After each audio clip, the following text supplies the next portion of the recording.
Welcome back, everyone. We just did a little bit of a whip around of all the other incredible games we have this weekend. A couple of conference games in the ACC and the SEC.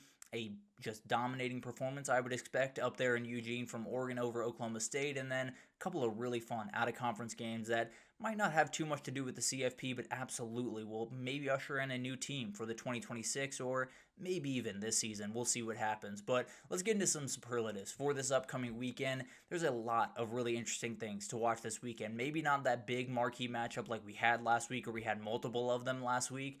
I think we're going to have plenty of really, really good games. We'll start with the game of the week. I don't think I had to think about this one too much. Now, there were a lot of good ideas. There were a lot of good candidates. It's Michigan at Oklahoma. It's a very, very fun matchup, and it's not necessarily one that I think is going to be, offensive explosion or give you Bryce Underwood against John Mateer both going for 300 yards. It is going to be really interesting to watch these two quarterbacks. It's going to be really interesting to watch the offensive line for Oklahoma go up against a defensive line that they rotate dudes, but they're an absolute nightmare to deal with no matter what.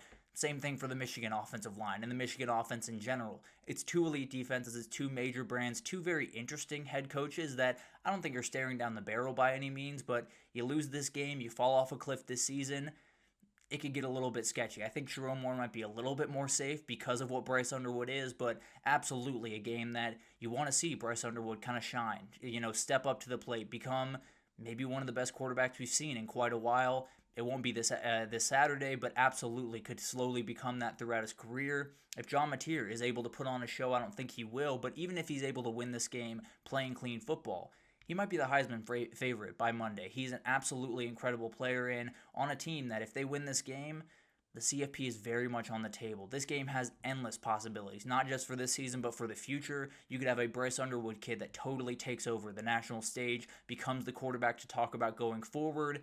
You could have John Mateer as a guy that totally takes over this game, becomes the Heisman winner, becomes a top 10 or 15 pick in the NFL draft, and you look back on this game and say, those were two of the best quarterbacks in the country, and we just didn't know it yet. So this is going to be a very, very fun game. I think the possibilities are endless. I think the hope is going to be very, very impactful after this game. Whoever wins it is telling themselves they're going to the CFP, and I wouldn't argue with them too much if I'm being honest. The underrated game of the week, Tulane at South Alabama, is very, very important when you come to the CFP conversation in the G5. We talked about JMU. We talked about South Florida. Both have huge moments this upcoming weekend to really kind of cement themselves as maybe the favorite in the G5. Tulane won't do that this weekend. They have to find a way to win because you're staring down games against Duke and Ole Miss. They have the ability to lose both and still not look terrible and still be in the CFP conversation, maybe be the favorite for the CFP. But you got Bishop Davenport at quarterback for South Alabama, very talented guy, can run around, make some big-time plays. Kentrell Bullock started his career at Ole Miss, came over to South Alabama, and is a very talented running back. Absolutely a guy that can make some things happen. South Alabama is going to be a run-first team. It's going to be a very interesting thing to watch. Tulane was able to slow that down in a lot of ways against Northwestern. They were able to slow down just about everything against Northwestern. So we'll see what happens in this game. I'm taking Tulane to win this one.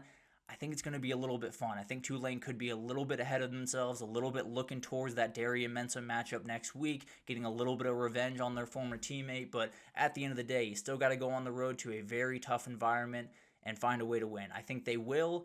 I think it'll be a really fun game that goes back and forth. The best quarterback battle this upcoming weekend, a lot of people would say Bryce Underwood and John Mateer, and I would totally get it. No one has more name value, has more pure talent in the matchup than that one. Darian Mensah against Luke Altmyer is the one I'm watching most closely. I think Darian Mensah is one of the more interesting guys in the country because of the price tag. We all know what the price tag is now. It is going to be a really interesting thing to watch. For Luke Altmyer, he has the ability to really cement himself in this game. Now, it won't be the national scale talking about him as a Heisman favorite. It absolutely will put his team in a position to make a CFP type run. They have to find a way to win this game. It is going to be very, very tough. Neither of these guys are outright runners. Both are very capable athletes, so maybe it's a couple of plays with the legs to make things happen in this game, but I just think it's such a fascinating matchup. You have Jalen Daniels and Bo Pribula. You have Underwood against Mateer. You have Byron Brown against DJ Lagway. Sam Levitt against Blake Shapen. Some really interesting matchups. I think this one might be the number one. I think Darian Mensah has such an ability to become a national story this weekend. I think Luke Altmyer and Illinois can go about their business, win this game, and put themselves in great position to make a CFP run down the season. So it's going to be a fun one. I don't think it's going to hit you over the head. I don't think it's going to have maybe the special plays that a Daniels against Paribolo or an Underwood against Mateer does have.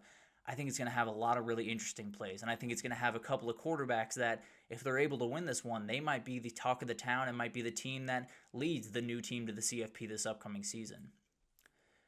The team that will impress the most is the Yukon Huskies. No one's talking about the Yukon Huskies, and they very well should. They absolutely deserve your respect. Joe Finano is a very talented G5 quarterback, and they could get themselves to the CFP. Now, it's going to be a tall order. They're only 6.5-point underdogs this weekend, though, against Syracuse on the road. If they have at home, and they have the ability to make something special happen. I don't think Syracuse is too susceptible to a loss here. I think they have the ability with Yasim Willis and a couple of players on the outside to make enough plays in this game. It doesn't mean that UConn doesn't impress. It doesn't mean that UConn doesn't send a message to everyone and say, yeah, we lost this game, but we have the ability to go 11-1, find a way to the CFP, and then who knows what happens. Obviously, a lot of work to do. Obviously, a lot of things to happen after this weekend for UConn, but I think people are going to walk out of this weekend saying, UConn has a little bit better of a football team than I thought. Skylar Bell is the guy to watch on the outside, one of the best players on the team, probably the best player on the UConn football team, and might be the best wide receiver in this game, this upcoming weekend. So I don't think UConn's going to win this game. I think they could win this game regardless. I do think it's going to be down to the wire, and I think people are going to be looking at UConn as maybe a real choice for the CFP. Now, they have to overcome being an independent. That's always a tough thing to do, never an easy thing. Notre Dame's able to do it because they're Notre Dame in a lot of respects. But at the end of the day, I do think it's going to be a fun one. I think it's going to be a little bit back and forth, and people walk out of this weekend thinking they got a really good team up there in stores. My upset of the week, I got two of them. I got Ohio over West Virginia. I got UNLV over UCLA. It's going to be really fun to watch these two games unfold. But West Virginia goes on the road to Ohio. Not a great idea, especially against Parker Navarro, very talented quarterback, a guy that can make you hurt with his legs very, very aggressively. I like what Rich Rod is doing. I think West Virginia is going to be able to build into something really special. I think it's going to get a little bit ugly in this one, if I'm being totally honest. I think it's going to be really tough for them to find a way to really get this thing going in this game, and I think Parker Navarro has that special ability about him. He has that little bit of a dog, quote-unquote, in him. He absolutely can find a way to win this game for Ohio and put themselves right up there with Toledo as the team to beat in the MAC and maybe another team in the CFP conversation, especially with the win this weekend. Then I got UNLV over UCLA. UCLA is reeling, and I really can't find a great thing about that team. I can find things that could get better. I can find things that I think will get better. I don't think it'll get better this weekend, and I think UNLV, although the defense is far from great, I do think they're going to be able to find enough plays. UCLA gave up 286 rushing yards this past weekend to Utah. It won't be that aggressive, but Jaden Thomas can do a lot of damage, and he can do it in a hurry, and I think Dan Mullen's going to know that, and he's going to hand the ball off consistently. Anthony Coulanger is going to be able to get on the outside, maybe Alex Ordu with a couple of packages late in this game, and I don't think UCLA can stop molasses in December right now. I think UNLV finds a way to win this one. I think Dan Mullen gets a big-time win for his first time as a head coach back in college football, and UCLA continues to be reeling, probably looking for a new head coach here pretty soon. I hate to say it this early in the season, but if you lose against a UNLV team after getting blown out to Utah, you're going to have some trouble on your hands in a hurry. Now, we'll see how all this unfolds. I just think these two games are very interesting, two road games for these Power 5 teams, and it's two teams that have all the ability in the world to make things interesting. Anthony Coulanger has the ability to play a high-level football, and then Parker Navarro, one of my favorite players in all of college football. I can almost promise he will make plays against West Virginia. Will he make enough plays? Is the big-time question. I tend to think he will. I'm going to take Ohio over West Virginia and UNLV over UCLA. And here are all my other best bets for this upcoming weekend. I got Iowa State minus 3.5. It's a little bit of a sketchy line right over that field goal margin. I just don't think Iowa's all that good. I don't think the offense will be able to get going this early in the season. I don't think until they have Reese Vanderzee back on that wide receiver group, they're going to be able to move the ball very efficiently. I'm going to take Iowa State to cover that spread. James Madison, plus 14.5. That hook is doing a lot of work for me in this one, but I do think James Madison has enough juice in this game. I think George Pettaway and Wayne Knight do some really good damage on the ground, and Louisville's able to find a win. I don't think it looks all that pretty from the Cardinals. Baylor, plus 2.5. I think way too many people are writing off Baylor way too early. I think this Auburn team isn't necessarily elite. I think their offensive line and defensive line is terrifying, and I think they have the ability to really push guys around. win their teams like Baylor. I think Baylor has the ability to push teams like SMU around. Obviously, SMU has plenty of guys returning, has a lot of juice going into the season. I just think Baylor has all the ability in the world, and I think they're going to be able to make a little bit of noise. That is meant to be Ole Miss minus 8.5. Apologies for that, not plus 8.5. I would obviously take that, but I think people are overthinking this one. I think way too many people are putting a lot of energy into Kentucky being the team that whenever you come up to Kroger Field, you always struggle.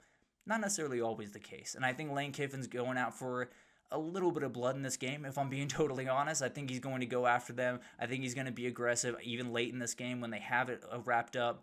I think he's going to still be firing. So I think Ole Miss is able to win this one by at least 10, probably a little bit more than that in my mind. Kansas plus 6.5. I am not sold on Missouri. I think they're going to be a good team. I think they have the ability to make some special things happen. I think Kansas has a little bit more to gain from this game, at least in the national perspective. From the CFP perspective, you could argue Missouri has the path towards the CFP after this. Regardless, I think Kansas is in a position where if they win this game, they're talked about as maybe a Big 12 contender going forward, maybe a team that could really make something special happen. And Jalen Daniels, if he finds a way out of this game fully healthy, they have all the ability in the world to win the Big 12, to go to the CFP, and become maybe the story of the entire college football season. I'm going to take Texas San Jose State over 52.5. Frankly, I think Texas might hit this by themselves. And San Jose State loves to throw the ball around. I don't think they're going to make a ton of plays in this game. I think they'll find one or two plays downfield that will give them enough offense to really meet Texas. I think Texas could score 52 points by themselves in this game, if I'm being totally honest. I think Texas rolls, but I do think they get over that 52.5 collectively. Western Kentucky, Toledo, over 59.5. A little bit more aggressive, but Maverick McIver on one side, Tucker Gleason on the other side. Very fun game, very fun quarterback battle, and I think they're going to get after each other just a little bit in this game. I think we have plenty of points in that one. And then Virginia Tech Vandy, under 47.5. I don't think this one gets really off the ground all that much. I think it's going to be a little bit back and forth, a little bit tough to figure out which team is all that great after this game, but I do think they keep the ball on the ground. I think Kyron Drones along with Diego Pavia make a couple of plays with their legs, but it's not quite enough to get over that 47.5. I think they start very slow in this game. Maybe it's 3-0 at halftime, if I'm being totally honest, but that's what I got. Iowa State minus 3.5, JMU plus 14.5, Baylor plus 2.5, Ole Miss minus 8.5, Kansas plus 6.5, Texas San Jose State over 52.5, Western Kentucky Toledo over 59.5, and Virginia Tech Vandy under 47.5. Hopefully I can do a little bit better than I did last week with 3 and 5, but hopefully we'll find a little bit of a groove this weekend, give you guys a little bit of money to make off this weekend, but really fun weekend ahead. I think it's one of those that, again, we've talked about it, way too many people are going to write it off. Way too many people are going to tell you just watch Michigan, Oklahoma, and then do whatever else you're going to do during the day.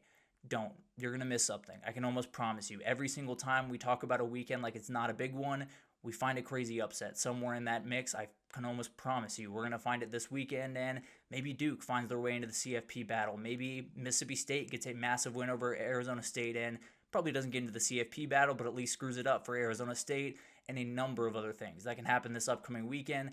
We will break it all down. Likely on Sunday. We're going to try to make this happen late on Sunday if we can. Obviously going to be a little bit tough, but we will find a way to do it. Going to do Sunday, Tuesday, and Thursday going forward. Don't love releasing this on Friday, so a little bit late. Apologies for that, but thank you so much for tuning in. Please do like, subscribe, comment. All of that great stuff means the world to me, but thank you so much for listening. Enjoy this weekend. Do not get lost in the sauce, and very much enjoy it, and we will see you guys back here on Sunday.